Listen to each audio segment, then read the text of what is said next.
E existe um jeito melhor para você começar a ler a Bíblia? O cara nunca leu a Bíblia, mas ele tá ouvindo isso aqui agora e ele se interessou em ler a Bíblia. Legal.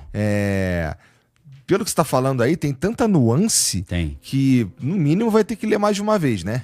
É bom ler todo dia, né? Pra dar um gás, você né? é pastor, você tem que dizer isso aí, né? Não, mas é interessante, cara, que você tá lendo ali, a Bíblia tá falando contigo, né? Você tá recebendo mensagem, você tá entendendo seus problemas.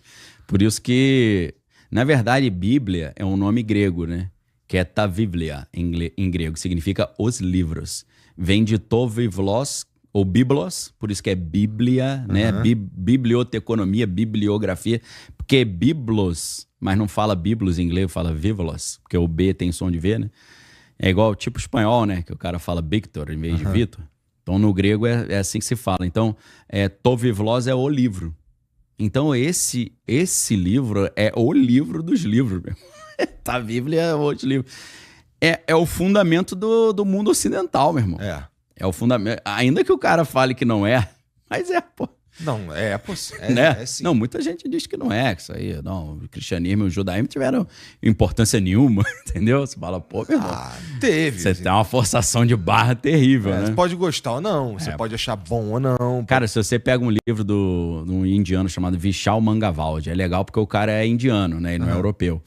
E quando ele conheceu a Bíblia, ele foi estudar a Bíblia, sendo um cara de origem indiana, ele falou, cara, esse é o livro que formou o nosso mundo.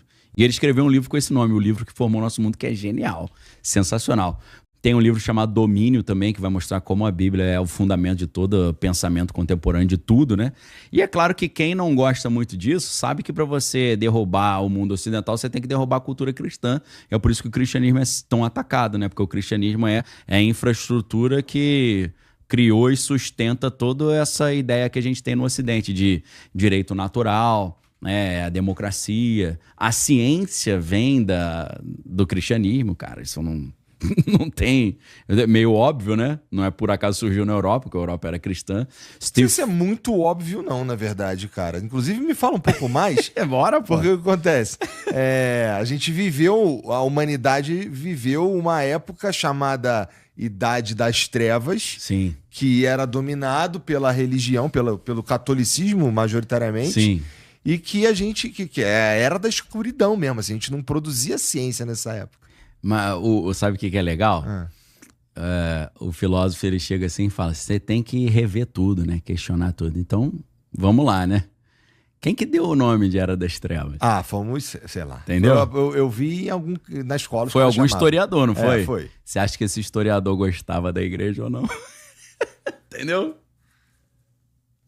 Tá bom.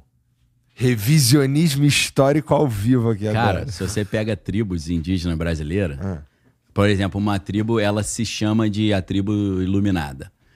O vizinho dela que odeia ela chama ela de comedores de rato. Tudo depende do ponto de vista. Sabe a tribo dos comedores de rato? Você fala, comedor de rato não me ofende, não. A minha tribo é a tribo dos iluminados por Deus.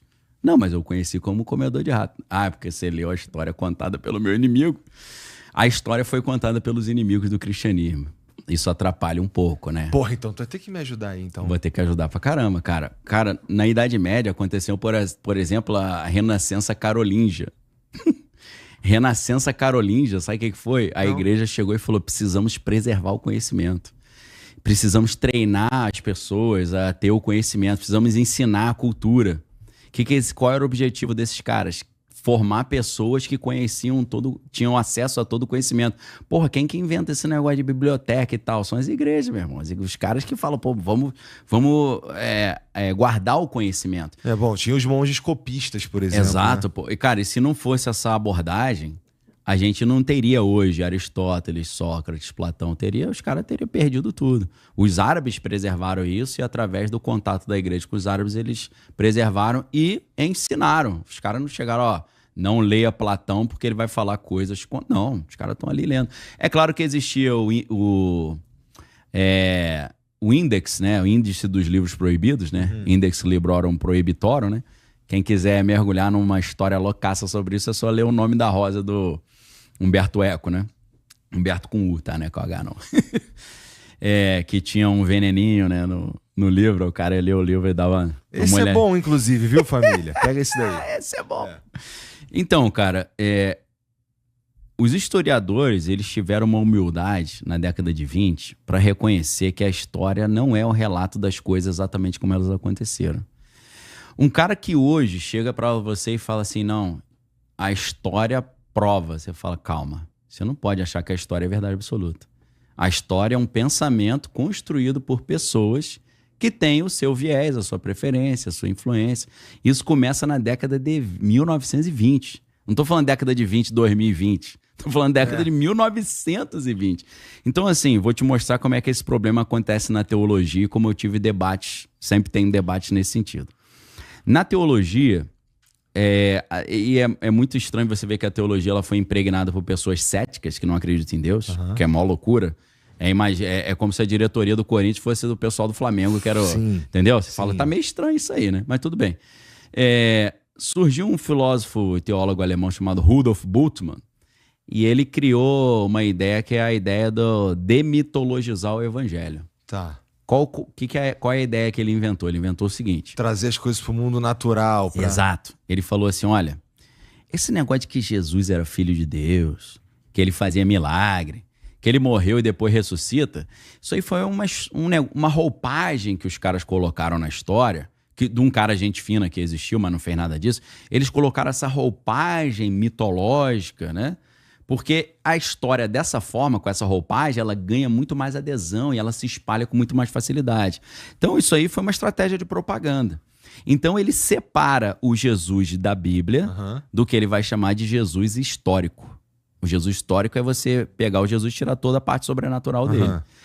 Só que eles apresentam, aí entra o linguista aqui que está olhando como a linguagem está sendo usada principalmente para manipular. Esse que é o meu mestrado e doutorado são em cima disso. É em cima de uma linha de pesquisa chamada Análise de Discurso Francesa de Base Enunciativa. O que é análise de discurso? É você olhar os jogos de poder dentro da linguagem, como é que a linguagem está funcionando.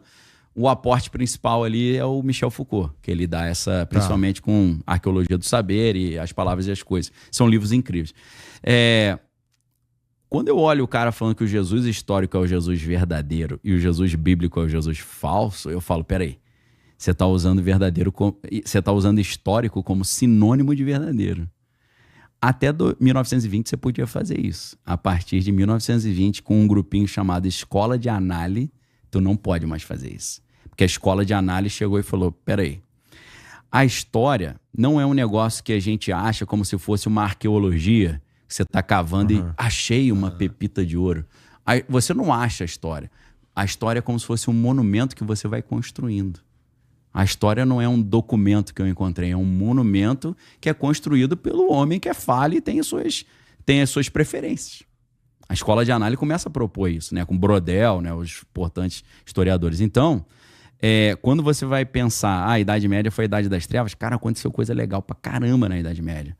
Só que quando esse relato sobre a Idade Média foi sendo construído por pessoas que eram anticristãs e que viam no cristianismo o atraso da sociedade, eles relegaram isso às trevas, entendeu?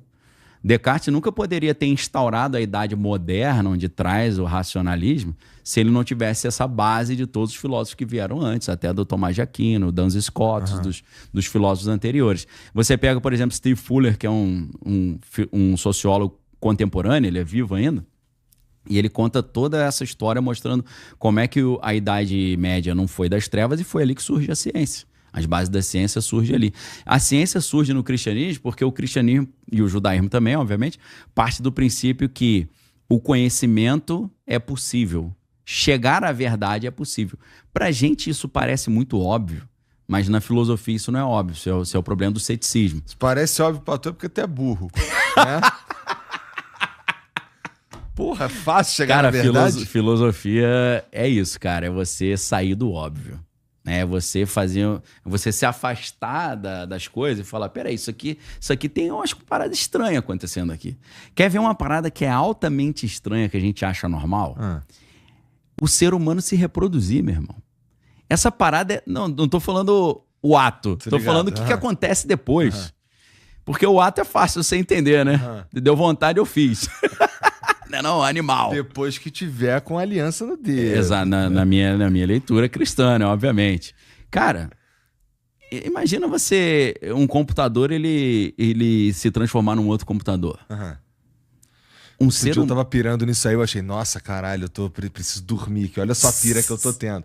Mas é mesmo, assim. É uma loucura como isso. É que, assim, a gente é foda, a gente manda as paradas pra fora e tudo mais.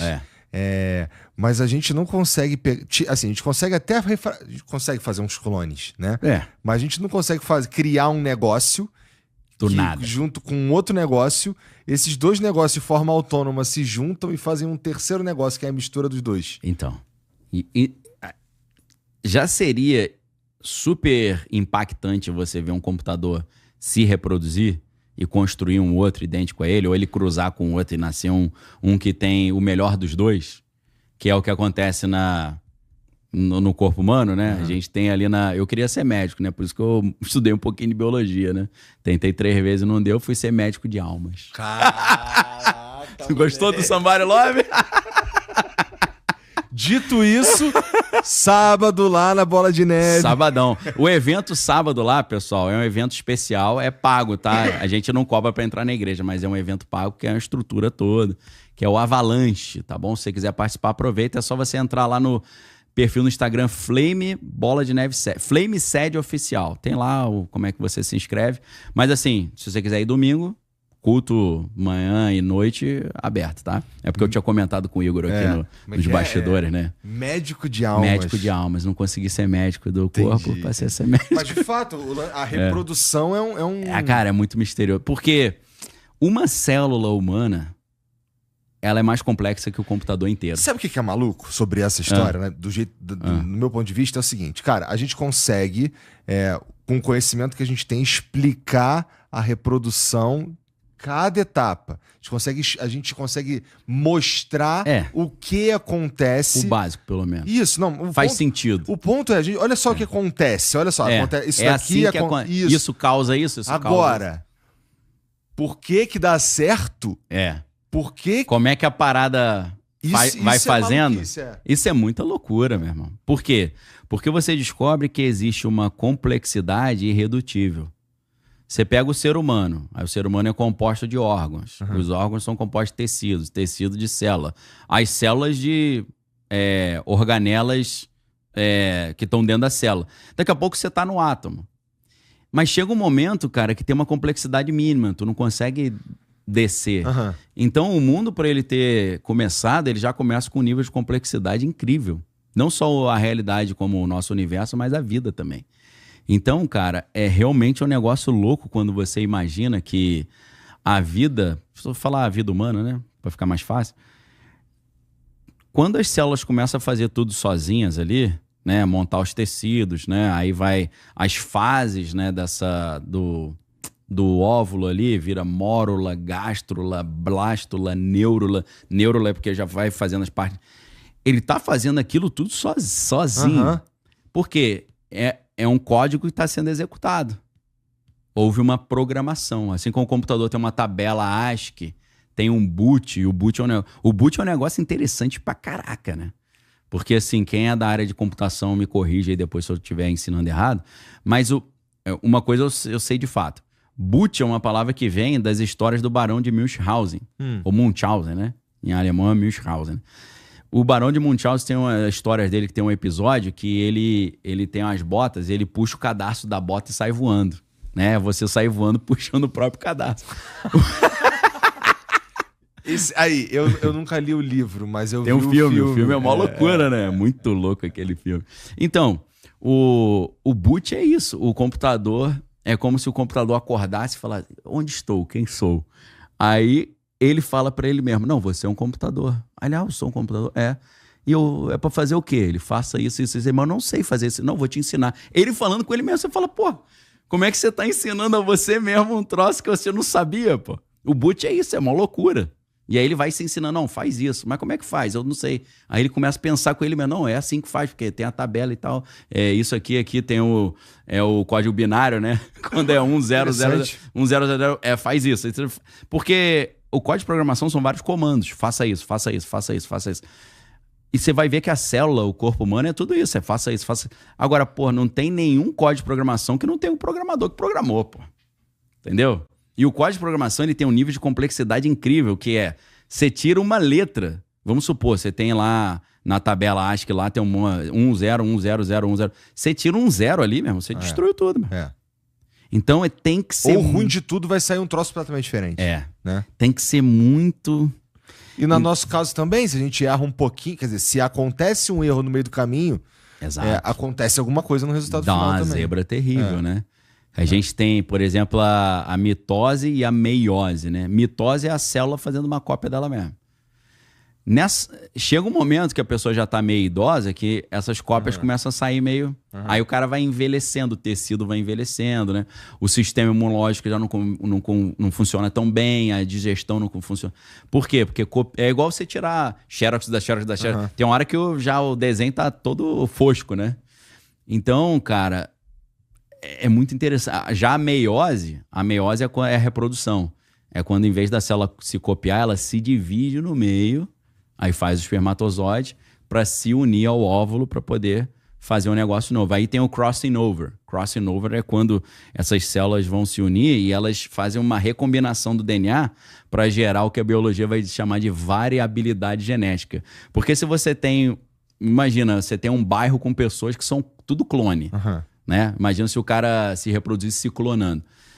Uma doença que pega em todo mundo, mata todo mundo. Que mata um, mata todo mundo. Então, a variabilidade genética facilita a perpetuação da espécie, né? Só que aí eles pensam assim, caramba, faz sentido, né? O crossing over é porque a vida tem esse desejo de se perpetuar. Você fala, não, meu irmão, como é que é essa frase? A vida tem não, meu irmão. Meteram esse troço na programação da parada, né? Sai fora.